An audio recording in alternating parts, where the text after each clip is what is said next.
Well, I woke up this morning and felt like I got run over by a 18-wheeler.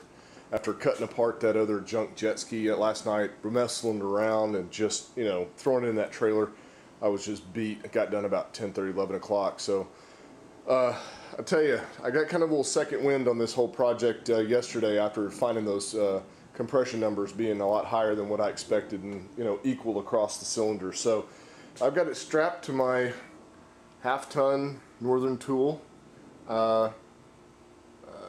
engine hoist, or just come along hoist.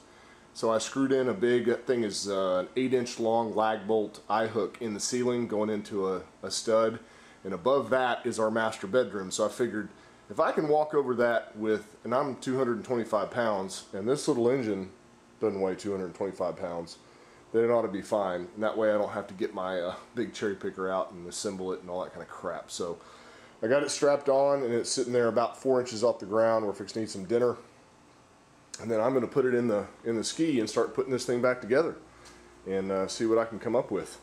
But yeah, I'm kind of excited now. This was getting to be kind of frustrating after the big rebuild that I did on the boat this last winter. It's kind of project out, but I can't pass up something to work on. I just love doing it. So, but I've got to get rid of all these parts, and that means it's going to be probably a month or two of farting around on eBay again, getting rid of this stuff, see if I can make my money back. My goal is to hopefully be free when it's all said and done, once I sell all the parts. That way all I have in it is my labor. I'll probably make a little money on it too. We'll see. But I've got everything cleaned out and fairly clean on the inside of this thing. Plus I've got some towels in there soaking up the excess water. So I'm going to go eat some dinner, and I'll put this thing in after dinner and start reassembling it little by little.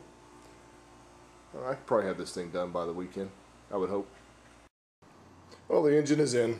It was fairly simple. Just hoisted it straight up, dropped it straight back down, settled in on its little mounts. Everything's good to go. Now, in this process, I had the ground wire attached. And you see this little piece right there?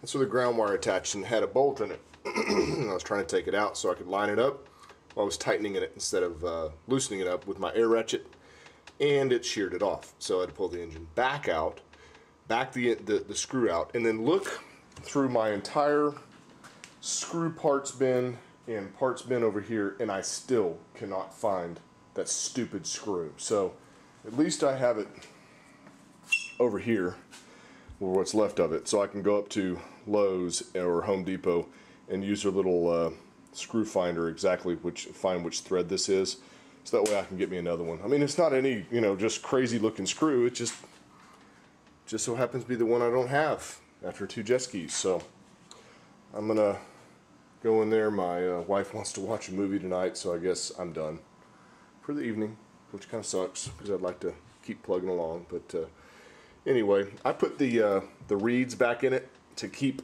me from dropping anything into those intakes without me knowing about it, and then starting up this engine and having another catastrophic failure. So I think that's a good tip. Put your reeds back in, or put your carbs on when you drop it back in. But I bought a pop-off valve tester or a pressure tester, and it hasn't come in yet. So that's how we test these valves to make sure that they don't need to be rebuilt. So that won't be here till tomorrow. So I just wanted to get this in and get it started. As far as the reassembly process, because there is a lot of crap that you have to put in this thing. Lots of stuff. It just never ends how much hoses and stuff go to this thing. So anyway, that's it for tonight, I guess. I'll hit it back again tomorrow when I get off work. Well, another day, and I've been wrenching like hell since I got home from work today. As you remember, I got the engine in yesterday evening, and today I came in and started putting all the accessories and stuff like that back on it. And I got a word of advice.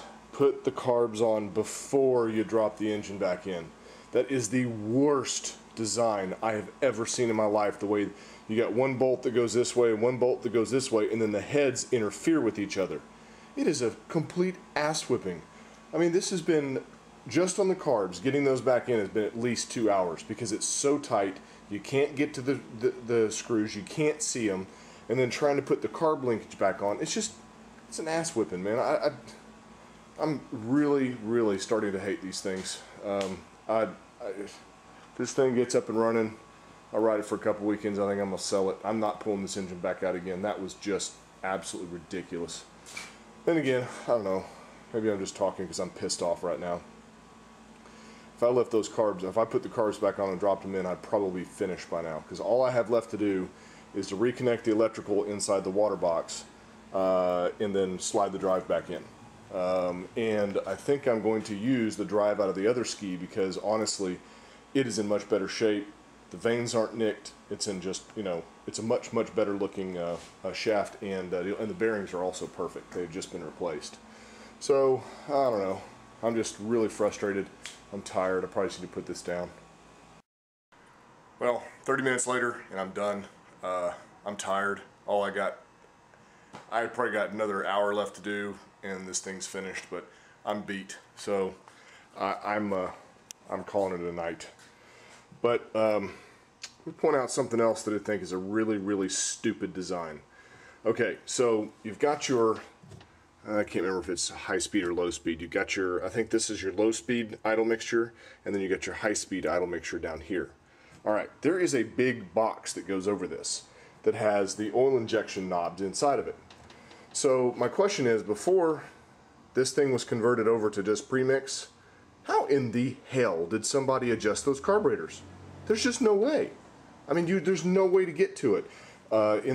There's a gas tank that's in here. There was an oil tank right here. There was no way to get back there to adjust these carburetors once that's in there.